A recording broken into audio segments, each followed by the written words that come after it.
Hello, scholars, and welcome. Today we are reading Chapter 2 of Balto of the Blue Dawn. So please find Chapter 2 in your book so you can read along with me. We're on page 13. Pause your device if you need more time. Otherwise, here we go. Chapter 2, Quarantine. Cold face, Annie said, her teeth chattering. Yeah, said Jack. His breath billowed white into the sharp air. I feel like a fat brown bear, said Annie. Jack laughed. He and Annie were covered with fur from head to toe. They wore fur pants, fur mittens, knee-high fur boots, and long fur jackets with fur hoods. Welcome to Alaska, said Jack. He pulled up his hood and tied it tightly under his chin. Annie did the same. Then they looked out the window together. The tree house had landed in one of a few trees at the edge of a snowy field. Beyond the field was a coastal town. The winter sun was setting over an ice-covered sea. I wonder why we're needed to save lives here, said Jack. Do you think something scary is about to happen? Said Annie. Scary? Said Jack. Like an earthquake or a volcano, said Annie. I don't know, Jack said. Excuse me. He picked up their guide to the Alaskan territory. He pulled off one of his fur mittens, opened the book, and read. About 12,000 years ago, people and their dogs crossed a land bridge over the Bering Sea from Russia to Alaska. When they reached Alaska, they became the first humans and dogs to live in North America. Cool, said Annie. I like the dog part. Jack kept reading. Until Russian explorers came to Alaska a few hundred years ago, only native Alaskan people lived there. For thousands of years, the native people survived by making use of the few resources of the rugged, ice-bound land. I made an error in that last paragraph. Can you find it? Good. Wow, they must be tough people, said Annie. No kidding, said Jack. He read more. In the late 1800s, the United States purchased Alaska from Russia, and it became a territory of the U.S. That's why this guide is called the Territory of Alaska, said Jack. It's from 1925. That's before Alaska became a state. Got it, said Annie. Okay, let's go find some lives to save. Wait, said Jack. Where's our magic? Check your pockets, said Annie. Annie pulled off her mittens, and they both reached into the big side pockets of their parkas. Got it, said Jack. Excuse me. As he pulled out the tiny gold box. Me too, said Annie. She held up the tiny stone box. Gold dust, stardust, said Annie.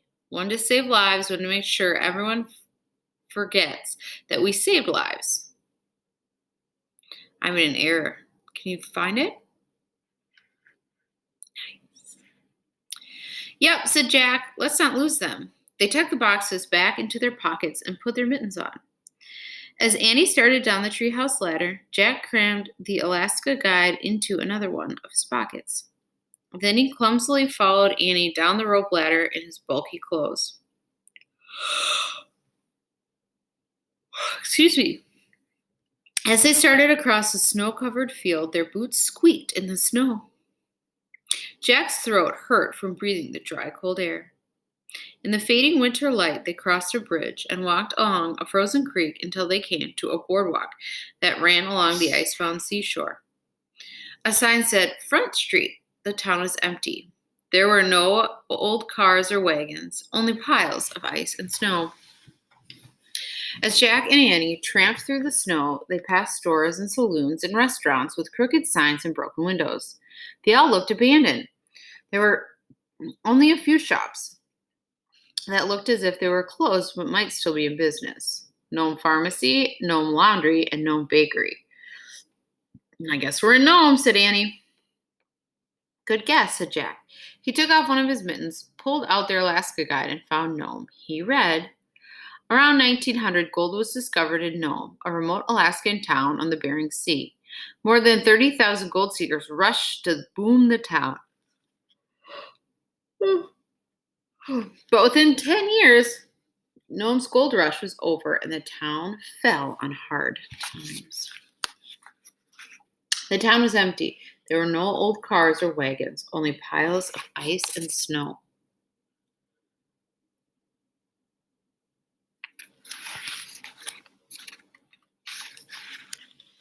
Hard times? No kidding, said Annie. No one looks more like a ghost town than a boom town. Let's keep going, said Jack. He pulled his mitten back on and put their guide in his pocket. As he and Annie kept walking down the snow-covered boardwalk, they passed the Dream Movie Theater and the Golden Gate Hotel. Both had signs that said, temporarily closed. Finally, they came to a white two-story wooden building that looked like someone's house.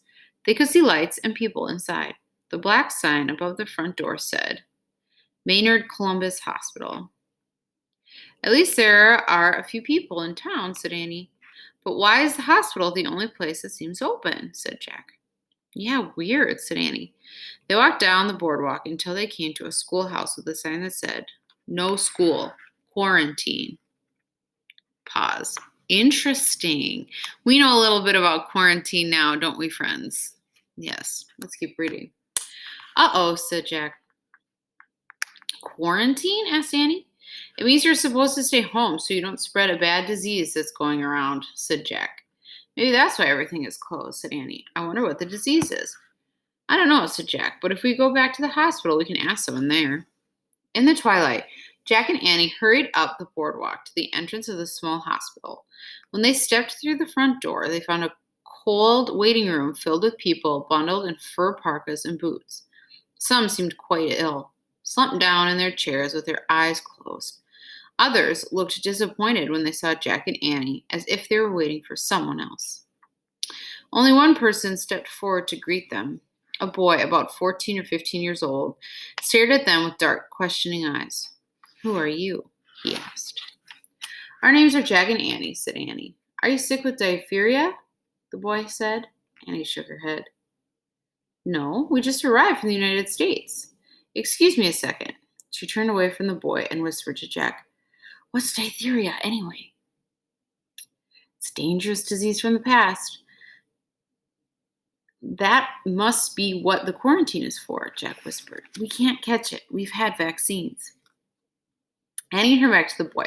Do you have diphtheria? She asked gently. No, my sister and my mother do, he said. They are very sick in beds upstairs. I'm waiting for the special medicine to arrive. Dr. Welsh says it will save their lives. Before the boy could say more, Jack heard a man shouting in a room down the hall. Hello, hello, can you hear me? The boy left the waiting room and hurried to an open doorway. Jack and Annie followed, and the three of them peeked into a doctor's office.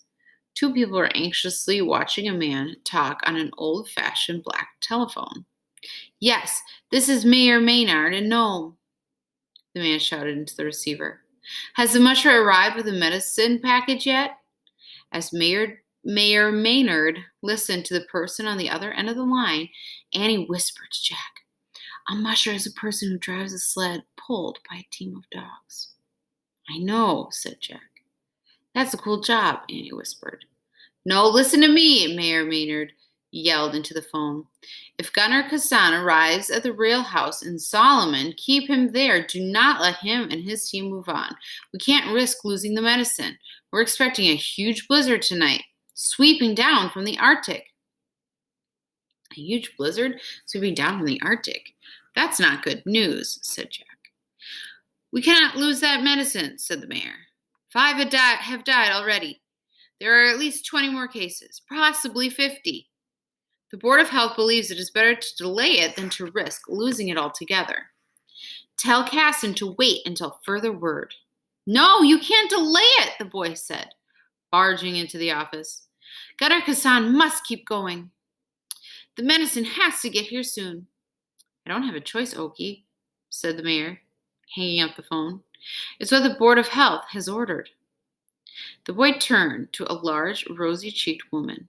Nurse Morgan, please don't let them delay, he said. He sounded near tears. It's going to be all right, Okie, Nurse Morgan said, patting him on his shoulder. Please go back to the waiting room. Don't worry, said a gray-haired man in a white coat. I promise you, everything is working everyone is working night and day to fight this epidemic. We know epidemic. Dr. Welsh, my sister, and mother need medicine now or they will die, said Oki. Even in a blizzard, I know Gunnar Casson can keep running. You must leave us to do our work, said Dr. Welsh.